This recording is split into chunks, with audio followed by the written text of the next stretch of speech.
So the next activity I have is, or the topic I should say, is gross motor. So does anyone recall what gross motor skills are? So we had the fine motor, which was our small muscle movements. Our gross motor would be? The larger muscle movements. So can anyone give me a couple of examples?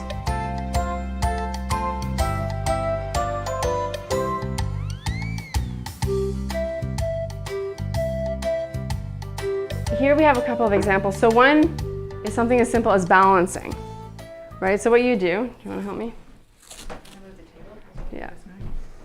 So we'd have, you can put a line of masking tape on the floor and they can practice doing what, do you think? Walking straight on the line, absolutely. Perfect. So then they can practice walking foot in front of foot. It seems easy for us, but for a child who's learning how to walk and learning about their body and their spatial awareness, this can be pretty tricky. What's another way we could make this more challenging? Jump over the line. You can jump over the line, so going back and forth. Yeah. Absolutely. How else? Or make it boxes to one of each one. So turn this into like a box. Yeah, absolutely. like a box. So we'll make Mark it. 1, 2, 3, Yeah, 4. Yeah. absolutely. Yeah. So you can turn this into Yeah. the box and you can put numbers in it. Yeah. And then you could say, you know, let's hop over to box 1. So then they hop over to the box number 1. There we go. That's okay. So let's make note as to what shape she's making. What shape is this? A rectangle. So what you could also make different shapes into a rectangle. So you could say, let's count how many steps it'll take us to get from this corner to that corner. So you can go 1, 2, 3, 4, 5 and a half, 6. And then you can count, yeah, and then you can count going across. And then what would they notice when they're counting? Measurement, right? Yeah. It took 6 steps here and it would take about 4 steps over here, right? So 1, 2, 3, right? So then they're learning about shapes and the differences. So you could have a rectangle, then you could use a masking tape and have a triangle, right? Another thing you could do is something, you can use something like a skipping rope if you don't have any masking tape. So what do you think we could do with the skipping rope in terms of gross motor?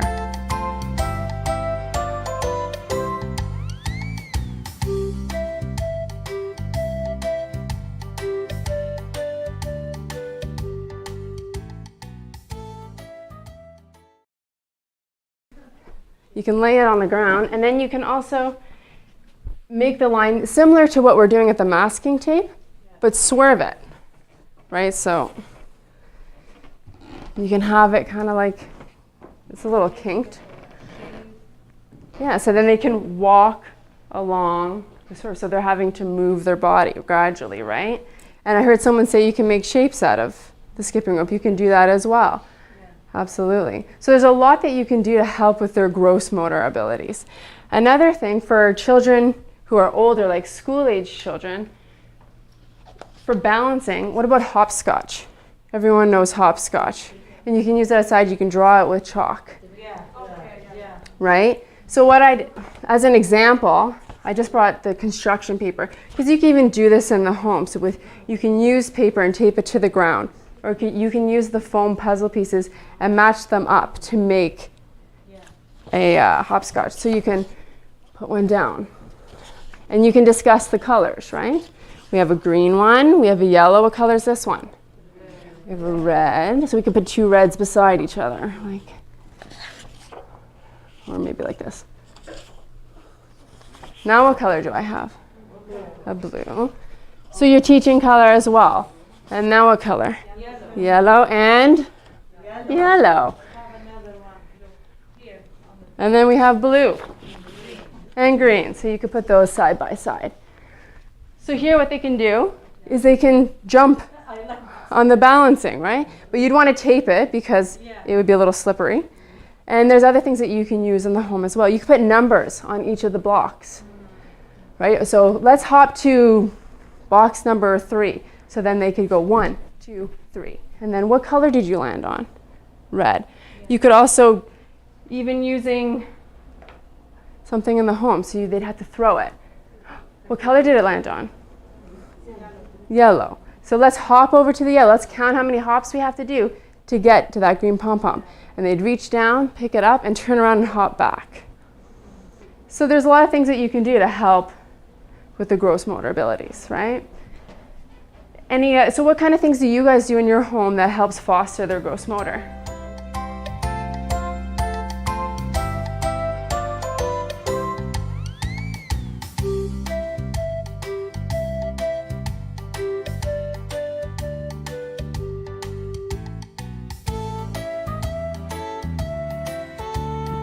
So what you could do here is you could use something as simple as a laundry basket.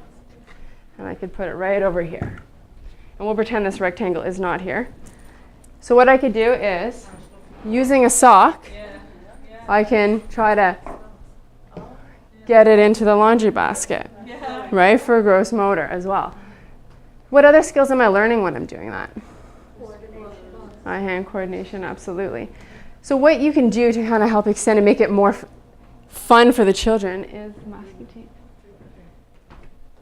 So you could say, okay, we're going to start right here. Exactly. So we're going to start right here. So then they could take their socks or whatever they're doing and they can try and get it in. Too easy. Let's take a step back. Yeah, like basketball. Yeah, exactly. And then you could mark the spot that they were standing at. And you can put it. And you could try again. Got it in, too easy. And then you could keep going back and marking it on the ground. And what you could do at the end when they're at a point where it's difficult and it's a lot more harder for them to get it in, you can measure. You know, how far are you away? How far, Yeah, so then you're also bringing the cognitive aspect, right? Bring your measuring tape. Or you can even use steps if you know. How many steps was that away? So then they can count 1, 2, and then that makes them feel good. Like, I can shoot and get it in the basket and I'm 10 steps away. And for them, that's an accomplishment, right? You can use other things such as tennis balls, right? So you can try to, sorry if I hit you, get it in. Oh, see, it's a lot more difficult. And I'm how many steps away? 1, 2, 3, 4, basically 5 steps away, and that was hard. What else could you use? I use the blocks. The small blocks? Yeah, you can use blocks, right? So you could say, let's throw the cube in, and then they could try to throw it in. I'm not very good at this game. You could also use bean bags. Okay, so what shape is this? A square.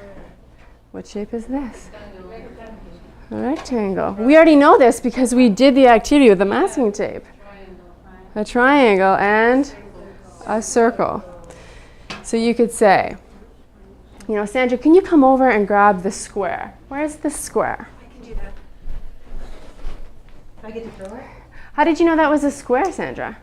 Because we did a game earlier and I learned how what a square looked like with the tape. There you go. And I used my memory and I remembered. Yes, and then you throw the square in. There, she's better than me. And then you know, so you're incorporating the shapes. You know, let's find the circle. Is this the circle? No. No, why not? Because it got corners. Is this the circle? Yes. So you can make it into a fun game and incorporate shapes. You could also incorporate colors. All the bean bags were different colors. And you have the rectangle and then you have the triangle as well. Okay? So for some children that could be easy, right? So you could do, and you can make it a little more challenging by using something that's smaller, like a little bowl, right? So then you could put that over beside it and see, So you were 10 steps away of getting it into the laundry basket.